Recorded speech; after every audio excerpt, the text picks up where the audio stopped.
નમસ્તે બધા ખેડૂત મિત્રોને. મને તો કોઈ બોલતા આવડતું નથી, પણ મારો પરિચય છે, હું બનાસકાંઠાથી આવું છું. અવાજ શાંતિથી બોટલ લઈ લેવાનો. મારે પોતાની જગ્યા નથી, પણ હું ભાડાની જગ્યા 5 વીઘા લઈ અને ખેતી કરું છું 2000 કોરોનાથી.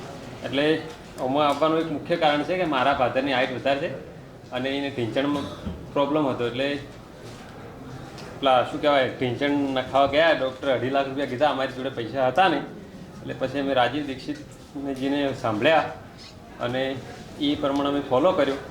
તો જે અમારા ઘરમાં વાસણો જે એલ્યુમિનિયમ હતા કે જે સ્ટીલ હતા એ અમે યુઝ હવે નથી કરતા. છેલ્લા 5-6 વર્ષથી માટીના વાસણમાં રાંધીએ છીએ અને દેશી ગાય રાખીએ છીએ. હાલ મારી જોડે નાના મોટી થઈને 2 ગૌશાળા છે. એક જે અમે સેવા કરવા માટે રાખીએ છીએ બધા મિત્રો મળે, અને એક મારી પોતાની છે. એમાં અમે ઘરે ફાધરને ઢીંચણનો પ્રોબ્લેમ બિલકુલ સોલ્વ થઈ ગયો અને બધું ખેતીનું કામ સંભાળે છે. મારે તો અઠવાડિયામાં 2-3 વાર બહાર જવાનું થાય અને અમદાવાદ 2-3 વાર આવવાનું થાય, ગુરુવાર ને રવિવાર. એટલે મને ફાયદો છે ઘણો બધો.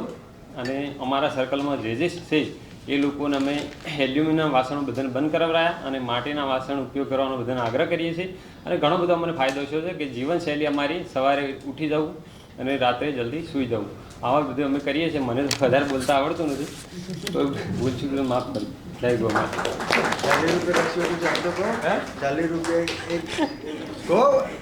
અને કેટલા 1 કિલો શેરડીમાંથી ગ્લાસ નીકળે છે? આ માર્કેટ સ્ટેટસ છે. હું 220 રૂપિયા અહીંયા ખોડાના ખેડૂત જોડે શેરડી લાવું છું અને 40 રૂપિયાનું 200 ml હું રસ આપું છું. અને એમાં મજૂરી કોસ્ટિંગ વધારે ચડે છે કે એમાં મેન પાવરની જરૂર વધારે પડે છે કે શેરડીને અમારે છોલવી પડે છે અને એને કટિંગ કરી અને ફ્રીજમાં મૂકીએ છીએ વોશ કરી પાણીથી, અને પછી એને ચીરી અને રસ કાઢીએ છીએ. તો એના લીધે ગ્રાહકને મતલબ કે સારું લાગે છે. એટલે લોકો એવું કહે છે કે 30 રૂપિયાવાળો અમને ગમતો નથી, 40 વાળો જ ગમે છે.